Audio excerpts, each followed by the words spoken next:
ready for true happiness, for deep fulfillment, for feeling alive, on purpose, and in control of your life again? It's time to be the bold, brilliant, beautiful woman you were born to be. Welcome to the PurposeGirl podcast. I'm women's happiness and life purpose expert Karen Rockkind, and I'm going to teach you how to live on purpose, feel alive, and be happy in every aspect of life. I'm going to get real about my life and interview women who are living on purpose so that you can finally live yours. Welcome to the show.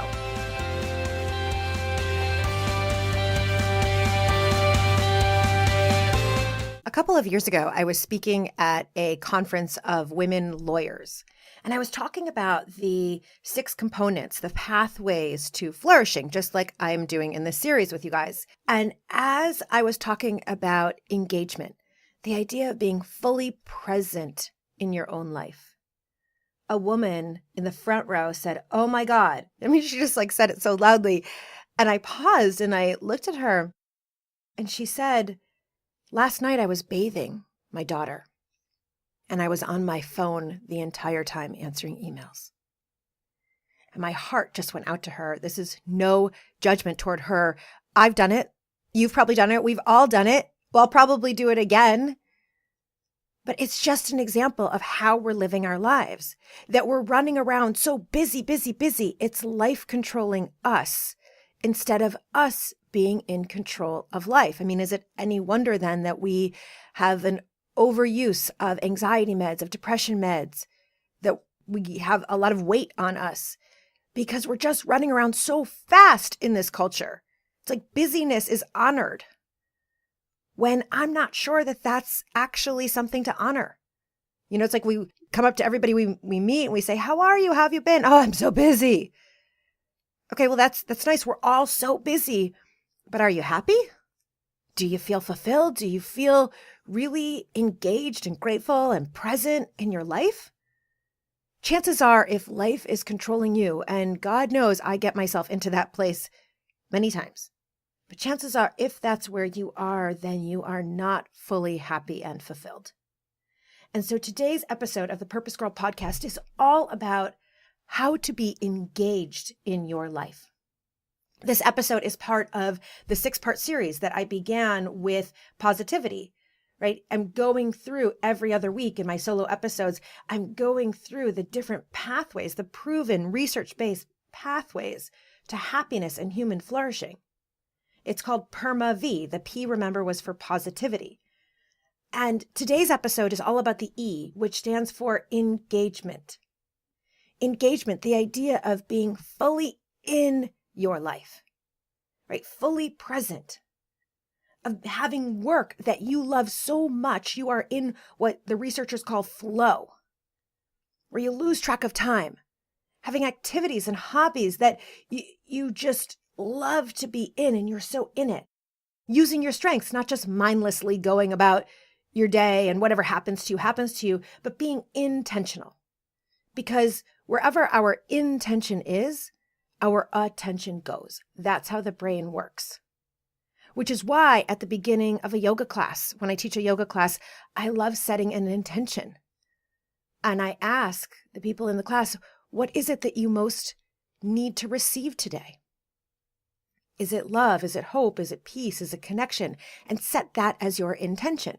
Because when you set that as your intention, what you're doing is you're telling your brain to pay attention to opportunities to have that, opportunities to have connection, or opportunities for peace. It creates a new neural pathway so that if you're in the craziness and chaos, you can come back to the intention. Oh, I really wanted peace. Let me pause for a moment. Let me put both feet on the ground. Let me be grounded.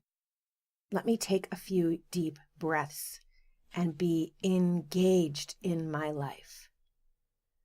According to the dictionary, engage means to occupy or involve, right? So your attention and your interest is involved. And I want you to think about your life and what are you currently engaged in?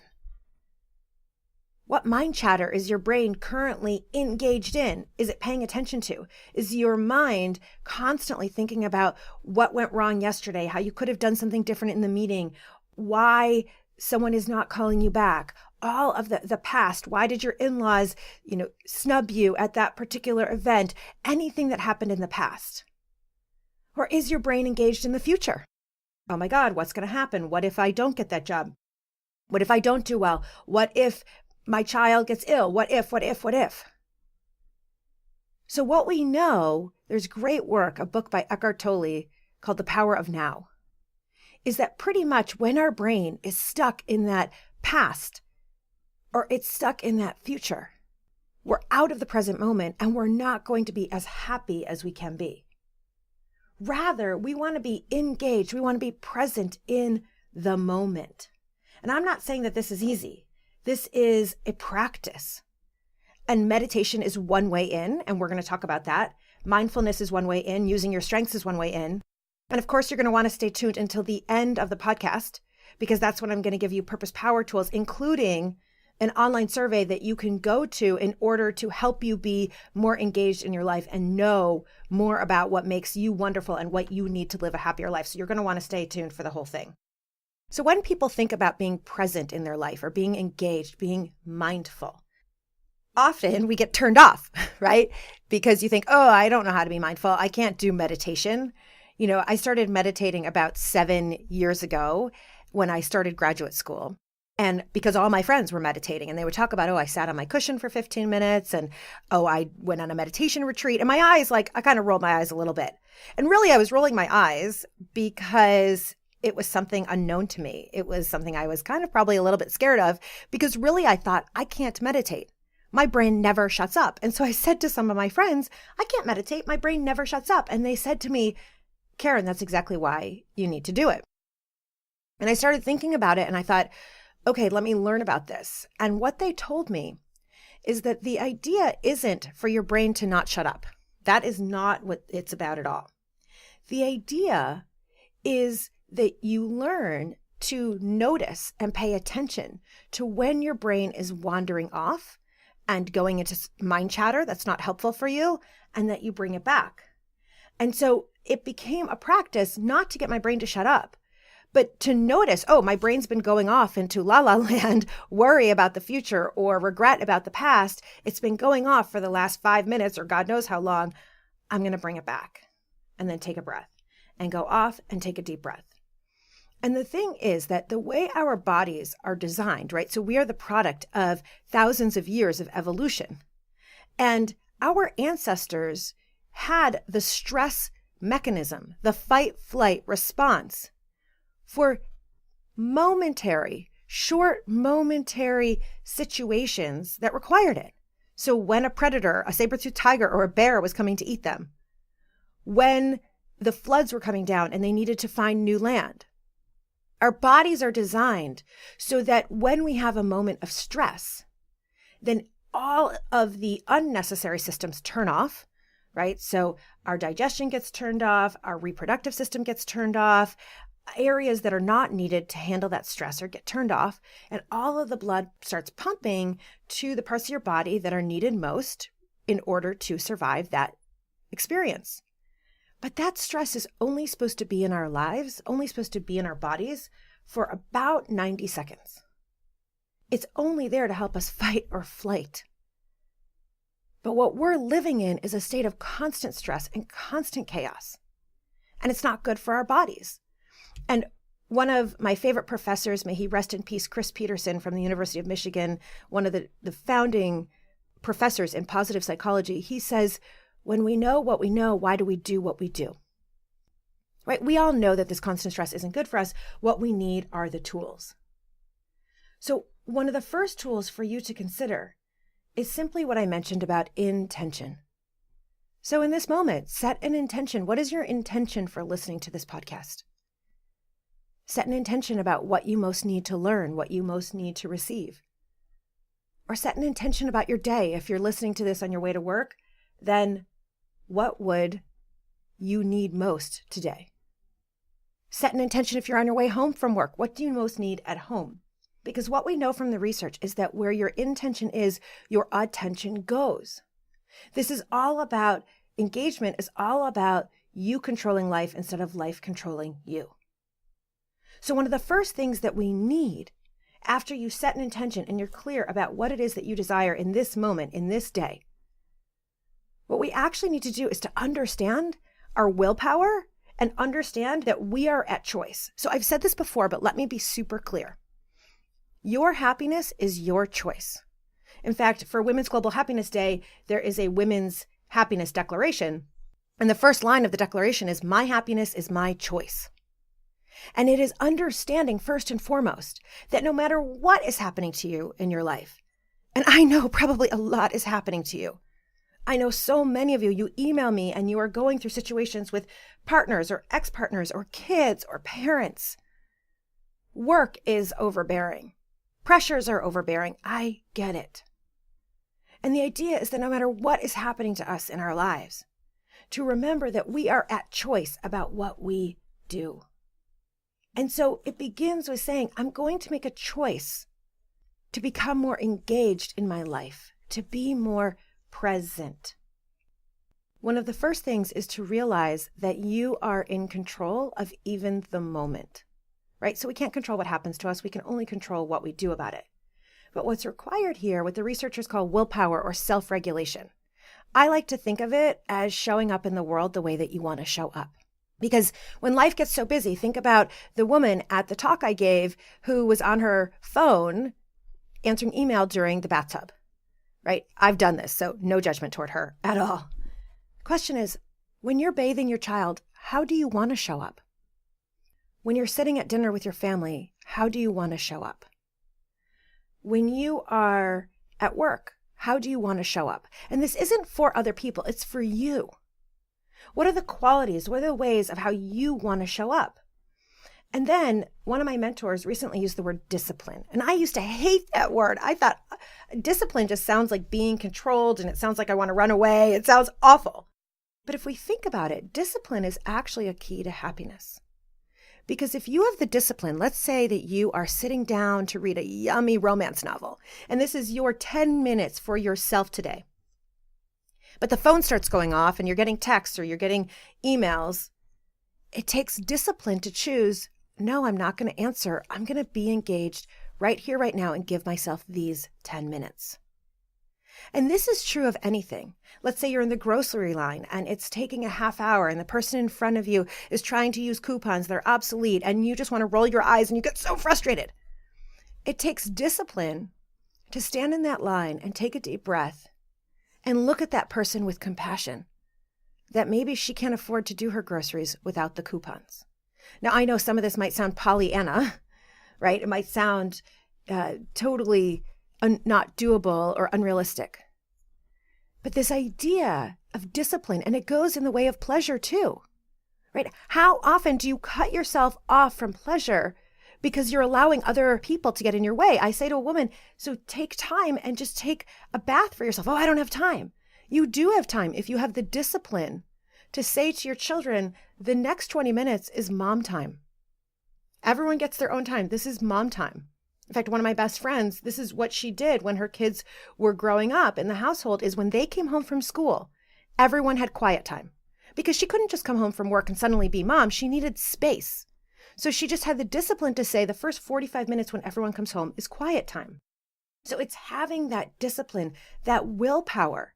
And I know it's tough, right? When the phone rings and you want to see, actually what the research shows is that we become addicted to that ding, ding, because in our brains, we have a hormone called dopamine. And dopamine is the reward hormone. So if you smell fresh baked chocolate chip cookies, dopamine starts to go off in your brain, and that's what feels so good. It's not the actual eating of the cookie. It's the rush of dopamine that you're excited that you're going to get to eat a cookie.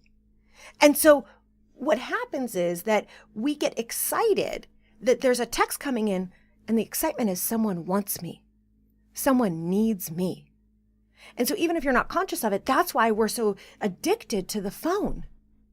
It's fulfilling an inner need that we have, that need to belong. You've heard me say it before, that underneath everything, I think we all just want to be loved and we want to belong. And so the text goes off and we think, oh, I'm needed. We scroll through Facebook or Instagram mindlessly, and we can have the discipline to say, here's what I really want in this moment. And what you're doing there is you're just valuing yourself.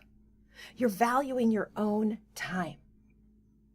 And I know that this isn't necessarily easy. I mean, as I've been on this fertility journey, I've shared with all of you the last couple of years, I've been on a fertility journey. And I decided I was going to get super mindful and disciplined about my life, right? So I got pregnant the first time at 40 years old. The very first time that Josh and I had sex without protection, boom, we were pregnant. And then, of course, a couple of months later, we miscarried. And I was super sad. I was heartbroken. I was torn up. But I also thought, well, no problem. We got pregnant so easily. I'll get pregnant easily the next time. Little did I know it was going to take so long. And so after a year and a half of nothing, and then I went to a fertility doctor, and I hated everything that doctor told me, because basically he told me that my eggs were old and wanted me to go right to an egg donor. I had to step back and say, wait a minute, what else could I do in my life for me? Like, how do I know that my body is functioning optimally? And so I started working with a nutritionist, coach, yoga expert, therapist, kind of combination of a woman, a fertility expert. And the very first thing she had me do was actually monitor what I'm putting in my body and what I'm putting on my body. In other words, to be so engaged, so present in my own body that I could see, am I putting toxins in that are not helpful for my end goal, my priority of being able to become pregnant and carry a baby? And so she had me look through all of the products that I used. And I was using I was mindless. I wasn't thinking about it. I was using just whatever shampoo was on sale. I was using whatever vitamin was cheap at the store. I just wasn't thinking about it. And so I really decided I was going to clean up my act. I was going to start eating differently and be really mindful, disciplined, engaged in my own food choices. And listen, sometimes I used to listen to stuff like this and I would roll my eyes, but remember, I had a higher goal. The idea of engagement is that you have a higher goal, a higher intention, an intention to rid yourself of anxiety and be at peace in your life, or an intention to do work you love, or an intention, a goal to love your life and be happy. And so I really was working on cleaning up my act, right? Eating organic. I stopped drinking caffeine. I got off of gluten. And I started looking at the products I was using. And they were filled with all sorts of chemicals I couldn't even say. And I even started looking at my vitamins. Again, I would just buy the cheapest one. It was a prenatal. It said prenatal. And then I started to learn that not every woman can take in folic acid, right? It's a synthetic nutrient that's used in at least half of all women actually can't process it. And so most women are taking a prenatal vitamin with folic acid and have no idea, when what we actually need is the raw ingredient, the folate. And so I was thrilled when a vitamin company approached me about my work and that we were totally aligned and wanted me to try to start using their vitamins. It's called Ritual. And they use folate, which is the natural ingredient. And that's something that all women can process because Ritual actually cares about the ingredients. In fact, the founder, Kat Schneider, she had her own kind of WTF moment of what am I putting into my body? What am I putting into my vitamin? And so she looked for what are the actual nutrients that we don't get enough of in our diet and what do we actually need to include? And so I started taking these vitamins, and the best thing about these vitamins, I mean, there's many that are amazing, but one of the best things about this vitamin is it actually tastes good. They put, it's like mint essential oil in, and I've never had a vitamin that actually tastes good and that actually feels good in my body. Usually if I take a vitamin without food, I get sick. And so really cleaning up my act, being engaged in the process of what I put in my body and on my body has been all part of my fertility journey. And I am so thrilled that I did. In fact, so thrilled that I partnered with them and want to share it with you. It's subscription based. It's only $30 a month. They deliver it to your door. It's vegan, sugar-free, non-GMO, gluten-free, allergen-free.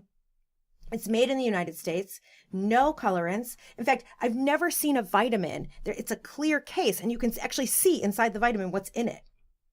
And I'm telling you, my loves, 95% of women do not get the vitamins and minerals that they need on a daily basis. 95%. And Ritual is the company that created a smarter vitamin with 9 essential ingredients that women lack most. And so please go to ritual.com/PurposeGirl. Again, ritual.com/PurposeGirl, and choose the clean ingredients. They are backed by science. And if you sign up now at ritual.com/PurposeGirl, you and I can start comparing notes on how you feel on these vitamins. It's amazing. And the best thing is I just feel good about what I'm putting in my body. So I want to ask you, what are you putting in your body? How could you become more engaged in your life simply by being mindful with the products you use, mindful about the vitamins you take, mindful even with how you eat? Take this as an experiment. Pay attention at dinner tonight. Just watch how fast people eat. It's like they're just shoveling it in. I've made a joke with Josh before and asked her, did your mom only make enough food for one person and you had to eat so fast because otherwise you wouldn't get it, right? So it was like, watch how fast people eat. And then ask yourself, if I were really going to enjoy my food, if I were really going to be mindful and enjoy it, what would I do? One of the most beautiful ways to become engaged in your life is simply to use your senses. Next time you can, get a strawberry and take that strawberry in your hand and actually feel it. Feel the seeds on the outside. Feel what that feels like. And it will just start to turn on some of those dopamine, right, transmitters. Your brain will get excited about it. And then bring it up to your nose and smell it. Really taking in the aroma and noticing it, appreciating it, thinking about maybe the farmer that grew it. And then put it in your mouth where you can taste it, but you haven't yet chewed, right? So taste one of the senses. And then take one bite and listen. Like, be so mindful as you're taking that one bite. This will be the best tasting strawberry you've ever had. And I've done this with people with raisins, with grapes, with chocolate. This is an amazing experiment to do with chocolate. You enjoy the experience so much more when you are mindful of it, when you slow it down and you savor it. So research is super clear about gratitude, right? Gratitude, being grateful for what you have when we're on that busy roller coaster of life, the chaos. And we're constantly thinking about, I'll be happy when I get a boyfriend. I'll be happy when I can travel the world. Or I'll be happy when I can get a bigger apartment. I'll be happy when I get a raise. The key to happiness is to be happy now, right where you are in the present. And so gratitude helps us with that because it grounds us in what is good right now. And the research shows that gratitude, it's like gratitude on steroids is what we call savoring, right? I like to think of it as like a piece of taffy. You know, you go to like here at Atlantic City or wherever you're from and you take a piece of taffy and you can elongate it and stretch it. That's what savoring is. Savoring is taking a moment and really stretching it so that you're so engaged in that experience. So when you're eating a strawberry or a piece of chocolate the way I'm describing, get really yummy dark chocolate and do the same thing that I just took you through. You're savoring it. And what that's doing is it turns on your brain.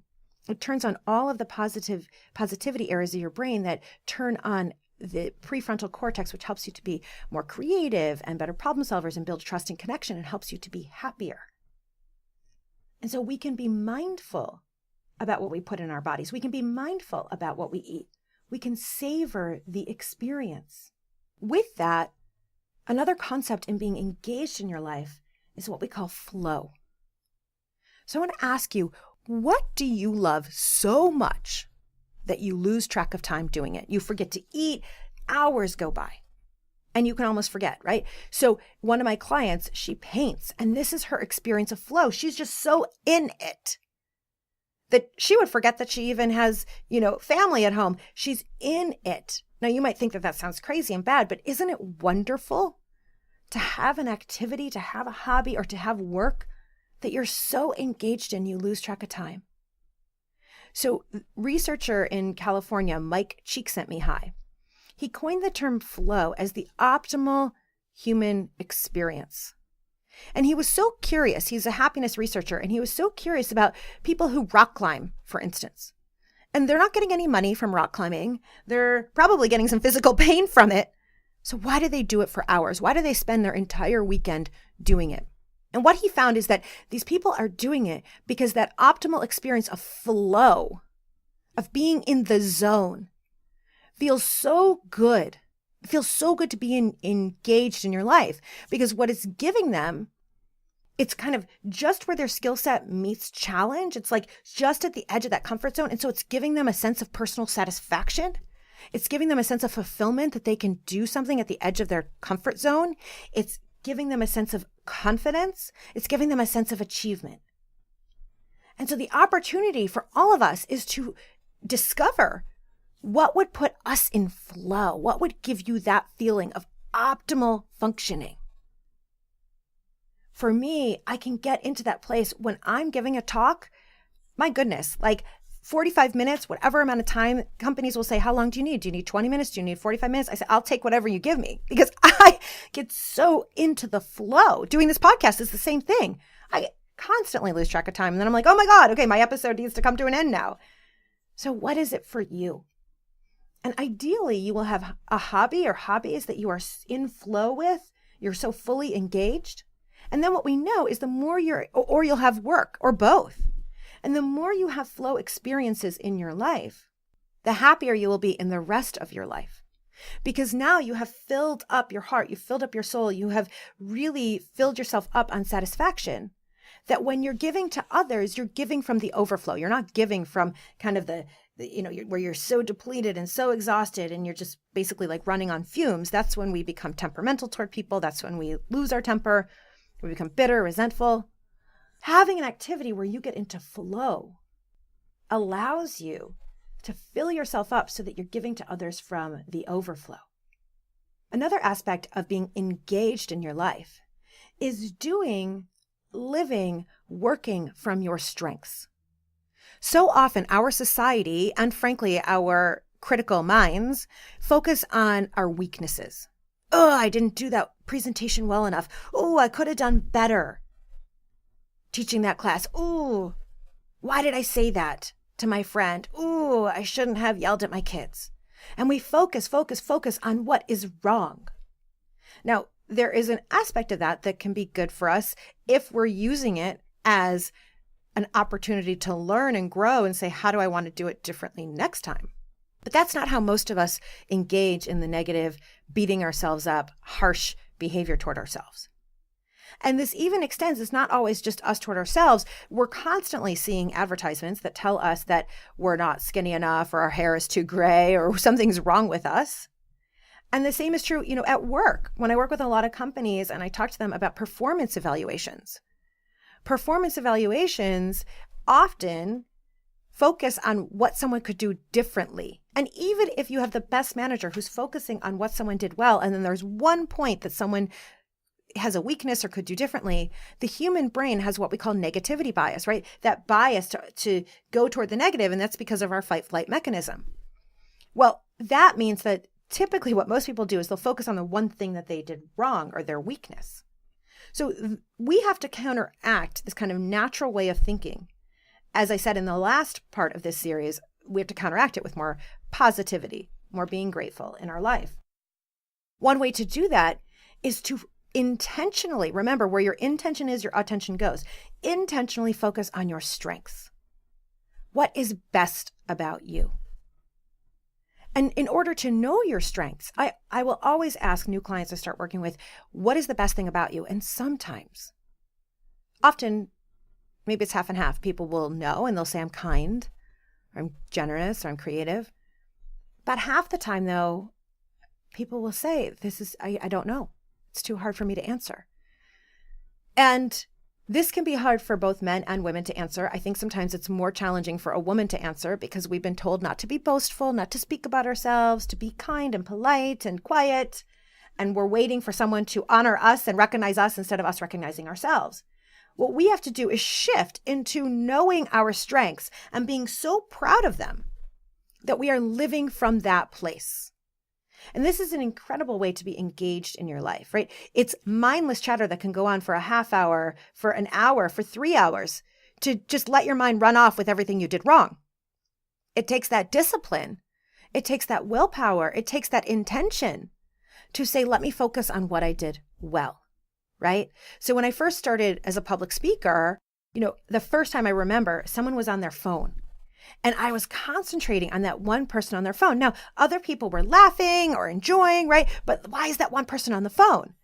I kind of crack up now because the person ended up coming up to me afterwards and showing me that they were taking notes on their phone, right? But my brain went into focusing on what am I doing wrong? What do I have to do to get that one person to pay attention? And now I've had to train my brain and keep focusing in order to give the best talk possible, in order to really engage the audience. People are going to get up and they're going to go to the bathroom. Some people aren't going to be into it. And I have to train my brain to focus on what I'm doing well and do more of that. Because the research is super clear. When you are focused on your strengths, what you do well, you are happier and you become more engaged in whatever you're doing, right? So research on working with companies and engagement is a huge issue in companies right now, where according to Gallup, about 70% of the workforce is not fully engaged in their work, right? It's like they don't want to be there. They're wanting to check Facebook or email. They're not excited about what they're doing. And I'm sure you either currently or have in the past resonate with that. And so a lot of companies are investing in engagement training, engagement materials. They're bringing people like me in to help with engagement. And it's so important because according to Gallup, $300 billion is lost annually, collectively, because of employees not being engaged. And what we know is that this is so interesting. When a manager focuses on employees' strengths and honors and recognizes those strengths and gives employees more opportunity to use those strengths, that is when a person is most engaged. Makes sense, right? We all want to be honored. We all want to be seen. We want to be heard. And so engagement is super important. And knowing your strengths is super important.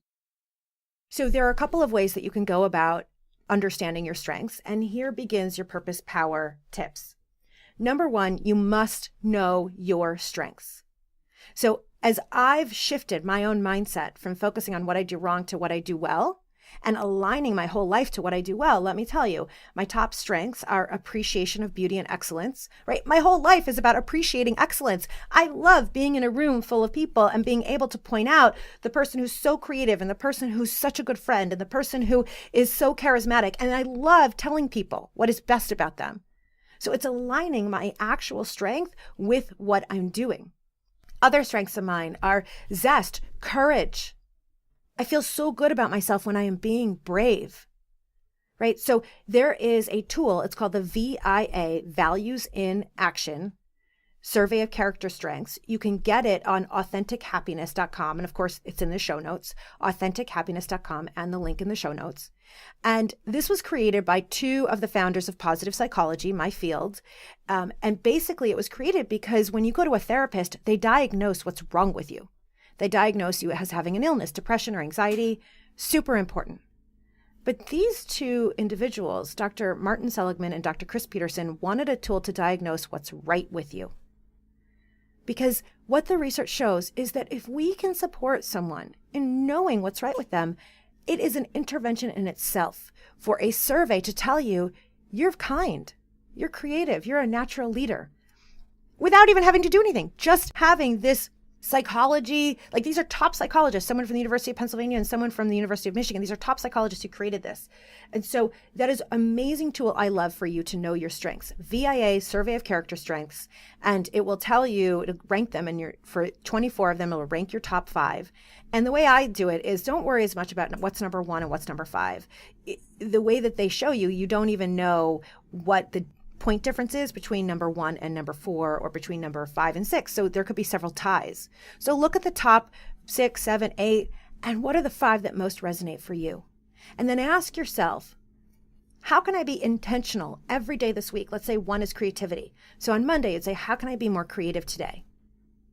On Tuesday, let's say another one of yours is kindness. Say, I'm going to practice an act of kindness today. Watch what happens when you exercise your strengths. You will be happier. And you will be more engaged in your life. So that's purpose power tip number 1. Purpose power tip number 2 is to create a mindfulness practice. Now, for you, that could be meditation. My favorite app is Insight Timer. Clients of mine also use Calm. And you can find guided meditations. You can set a timer. And the key here is not for you to have a blank mind, but is for you to notice when your mind goes off into crazy land and to have the intention of bringing it back to your breath. And then notice it again without judgment and bring it back. So it's practicing being engaged so that when you're giving your child a bath, you notice if you get on email and you say, oh, I'm going to put the phone down and come back. Or you notice if you're having dinner with your partner and your brain is going off into your to-do list, or you check a text, right? I do that sometimes with Josh, and take a breath and come back. So it's the process of noticing. Another way to be mindful that I love is simply being in the present moment and noticing everything that's around you. So right now I would say computer, microphone, lights, studio. And this might sound like a ridiculous exercise, but what you're doing is you're training your brain to notice what's in the present. Of course, we also talked about mindful eating and being mindful about what you put in your body. And I'm telling you, just because I want to mention it again, if you have not checked out Ritual vitamins, please go do so. Ritual.com/PurposeGirl, Ritual.com/PurposeGirl. I have been loving them, and my mouth is still minty because I took them right before doing this podcast. And it's just helping me know and feel good about what I'm putting in my body. Purpose Power tip number 3 is to start experimenting with what's going to give you a flow experience. If you don't know what gives that to you, then make this a year where you play with different hobbies. Play with scrapbooking and see if it engages you. Play with rock climbing, see if it engages you. Play with running and choose that you're going to do a 5K and see if it engages you, and see where you get into the flow, into the zone, and let that be an experience for you that helps you to be more engaged in your life. Overall, all of this requires intention. All of this requires that discipline. And it's really discipline for pleasure. Discipline for happiness, that you are choosing to put a boundary around all the noise and craziness and negativity in this world so that you can be fully present in your life, so that you can be happier, and you deserve that. So I hope that you enjoyed this episode, this second part of the series on PERMA-V, on flourishing. If you did, please, please, please, as always, give us a rating. Give us a 5-star rating. Give me a great review. I love hearing from you. Email me. I get emails from you guys every day, and I love it. It keeps me going. It keeps me going. So thank you, thank you, thank you for listening. Thank you for being so loyal as a listener. Of course, the best thing you can do is to share this information with people who need it. Share the podcast with your mothers, with your daughters, with your sisters, with your friends, with your colleagues. Contact your company. Have me come in to speak. I don't just speak to women. I speak all over the world with companies, men and women. Tomorrow, I'm going to speak at Capital One for a second time. So bring me in so that I can support your company in increasing their engagement, in using strengths. I love having everyone in a company do a strength survey. Another one out there is called Strengths Finder, I should have mentioned, which is more of a business strengths. I love having people do that. I did this with a company, a worldwide company, where I had all their managers take this strengths survey specifically for business. And then I started working with each of the teams, and I flew out to London and flew out to California and worked with the teams on how to use their strengths and use their strengths to better their partnerships with each other, create teamwork, etc. I love it. So have someone like me come into your company. Recommend that. Of course, please, please, please, I love hearing from you. Follow me on Instagram, Karen Rockhind, Karen with a C. Follow me on Facebook, Coach Karen Rockhind. Join the very free Purpose Girls Facebook group so you can get questions and tools and more uplifting throughout your week. And as always, may you live purposefully. May you love yourself, and may you love life. Bye for now.